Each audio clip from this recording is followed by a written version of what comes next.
I went into this movie with memories of hating it, with memories of it being a terrible adaptation, and so I planned that it would be a contrast to the Resident Evil review, which ended up being a good movie. But after rewatching it, I have some sympathy for it.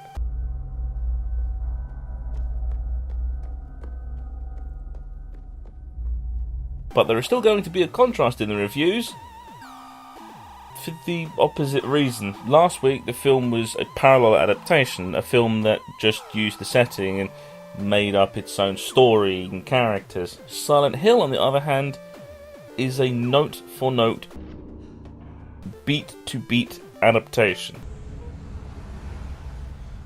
It is literally an adaptation of the first game with some incorporation of elements of the second. And you know what the kicker is?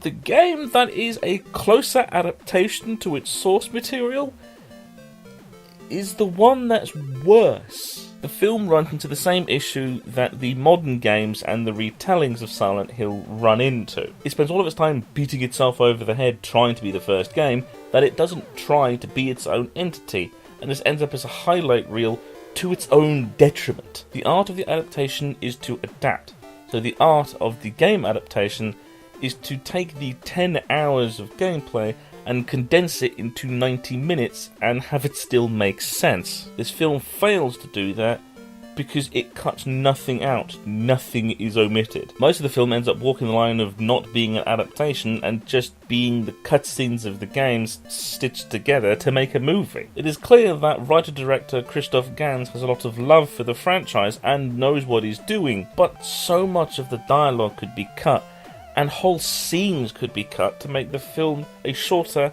and more concise movie.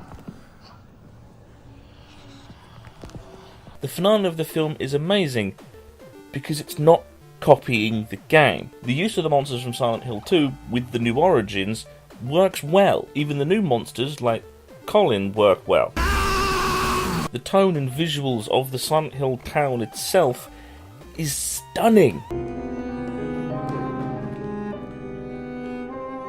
But it tries to force in Pyramid Head as fan service, which doesn't work. It forces the collection and exploration elements, which doesn't work. And any explanation into the specific details, like the dimensions and divided spirit, is missing, which needs to be explained, as it is a movie that needs to stand up by itself away from the games. That is the problem that this movie has. It starts off with the premise that the person watching it is familiar with the games in the franchise. If you're not, there's a chance that you can get lost by the end of the first half and the film doesn't give you a chance to get back. If you're not, you'll see the held shots and things like the reveal of Pyramid Head and not understand why it's so important. The Pyramid Head scenes being the most egregious, as he's in only 2 scenes and he's held up as this supreme character only because of the games.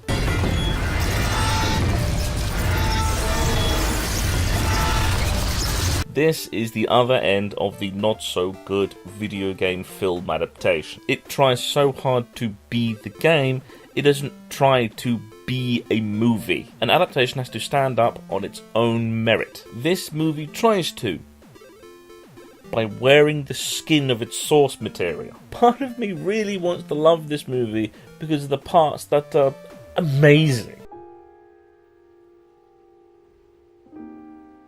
But I'm sorry, Christophe. This is not an adaptation. I left this movie with a recommendation of the games 1 through 4, not of the movie. You did that at least. Now, only if Konami would stop being a giant pile of shit.